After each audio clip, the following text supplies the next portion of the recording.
એમાં એક બેનના ઘરવાળા હતા ને ધામમાં ગયા, એટલે આખા સરપંચ ને ઉપસરપંચ ને બધાય આખું ગામ ભેગું થઈ ગયું, અને બેનનો વલોપાત એવો હતો, તમે મને એકલી મૂકીને કેમ ચાલે કે મારું શું. આમાં શિવરંજની વગાડો તો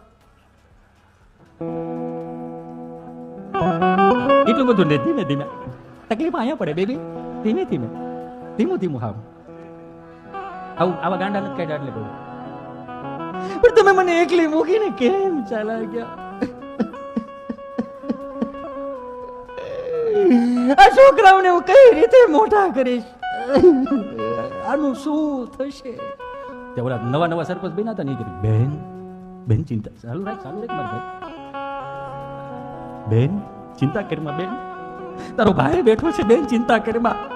તારા દીકરા દીકરીને મારા ભાણિયા અને ભાણકી તરીકે હું મોટા કરીશ બેન, એને ભણાવી દઈશ, નોકરીએ ચડાવી દઈશ, અને સારામાં સારો લગ્નોત્સવ કરી દઈશ બેન, ચિંતા કરીમાં. તારો ભાઈ બેઠો છે. તો બેને પાછું બીજું પડ્યું, પણ ભાઈ એનો મને વાંધો નથી, પણ આને મને 2 પ્રોમિસ આપેલા, 2 પ્રોમિસ. એને મને એમ કીધેલું કે તને કોનો મનાલી લઈ જઈશ, પછી કે મને 4 ધામની યાત્રાએ લઈ જઈશ. હવે બધું શું થશે. સરપંચ કીધું, બેન ચિંતા કરીમાં, આપણે બેન ભાઈ 4 ધામની યાત્રાએ જાઓ, ભાઈ બેન નાઈન પછી ફરીથી પાછા આપણે ગામડે આવશું બેન, ચિંતા કરીમાં, તારો ભાઈ બેઠો છે 4 ધામની યાત્રાએ, હું તને લઈ જાય મારી બેન. તો એ વિષય ઉપર મૂકીને બીજા વિષય ઉપર ગયા. પણ એનું કઈ વાંધો નથી ભાઈ, પણ આના ખીચામાંથી ડાયરી નીકળી 40 લાખનું દેણું છે, એનું હું મારે કરું. ત્યાં તો સરપંચ બોલ્યો, એ ભાઈ આખું ગામ બેઠું, કોક તો બોલો ભાઈ,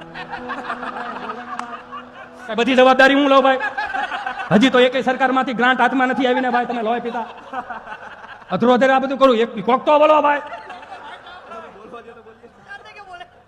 તું બોલ ભાઈ, અત્યારે વાળવાળાની ડિમાન્ડ છે.